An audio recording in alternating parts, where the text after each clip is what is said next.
नमस्कार। देश में राष्ट्रपति चुनावों की दौड़ में खड़े यूपीए के उम्मीदवार यशवंत सिन्हा भले ही एनडीए की कैंडिडेट द्रौपदी मुर्मू से पिछड़ते हुए नजर आ रहे हो, भले ही विरोधी खेमे ने भी ऐलान कर दिया हो कि वो मुर्मू को ही समर्थन देंगे, विपक्षी दलों के नेता कह रहे हो कि यशवंत सिन्हा को अपना नाम वापस ले लेना चाहिए, लेकिन इतना सब होने के बावजूद जनाब का कॉन्फिडेंस गजब का है। कह रहे हैं कि अगर वो राष्ट्रपति बनते हैं तो भारत सरकार को हर उस काम को करने से रोकेंगे जिससे प्रजातंत्र का हनन हो, जैसे राज्य में चुनी हुई सरकार को गिराना। यशवंत सिन्हा ने अखिलेश यादव और जयंत चौधरी के साथ मीडिया को संबोधित करते हुए ये बयान दिया। मतलब यशवंत सिन्हा को अभी भी लगता है कि वो राष्ट्रपति बन सकते हैं। उनका समर्थन करने वालों ने उम्मीद छोड़ दी, उनके बजाय मुर्मू को समर्थन देने का ऐलान कर दिया। फिर किस आधार पर यशवंत इतनी बड़ी बड़ी फेंक रहे हैं, ये समझ से परे है। खैर, यशवंत सिन्हा के इस बयान पर कांग्रेस के नेता आचार्य प्रमोद कृष्णम ने उन्हें जमकर लताड़ा, या फिर ये कह लीजिए कि जमकर मजे लिए। आचार्य प्रमोद ने क्या कहा ये आपको आगे बताएंगे, लेकिन उससे पहले जरा यशवंत सिन्हा का बयान सुन लीजिए। कुछ बातें रखूं कि मैं क्या करूंगा अगर मुझे इस देश का राष्ट्रपति चुन लिया जाता है तो मैं क्या करूंगा।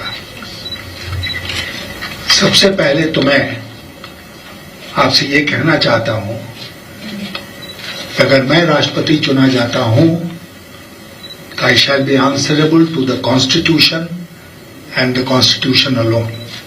संविधान के प्रति जवाबदेह होऊंगा, केवल संविधान के प्रति। और इसका यह मतलब नहीं हुआ कि जो भी प्रधानमंत्री है उसके साथ टकराव के रास्ते हम चल पड़े, नहीं। प्रधानमंत्री के साथ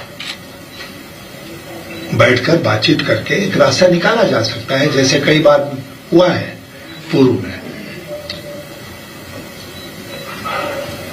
दूसरा कि मैं राष्ट्रपति भवन में कॉन्स्टिट्यूशन, संविधान के संरक्षक के रूप में काम करूंगा, कस्टोडियन ऑफ द कॉन्स्टिट्यूशन। अगर मेरे ध्यान में ये बात आती है कि भारत की सरकार कुछ ऐसा कर रही है जिससे कि प्रजातंत्र का हनन हो रहा है, नुकसान हो रहा है, जैसे चुनी हुई प्रदेश की सरकारों को गिराना।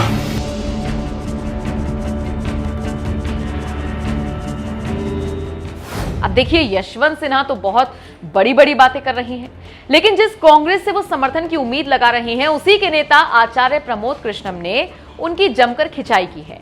प्रमोद कृष्णम ने यशवंत सिन्हा के ट्वीट को रीट्वीट करते हुए लिखा, न नौमन तेल होगा न राधा नाचेगी। आचार्य प्रमोद कृष्णम ने इस एक मुहावरे से यशवंत सिन्हा को उनकी असली जगह बता दी है। जाहिर है आचार्य प्रमोद कृष्णम ही नहीं, पूरा विपक्ष इस बात को मानकर चल रहा है कि यशवंत सिन्हा के जीतने की कोई उम्मीद नहीं है।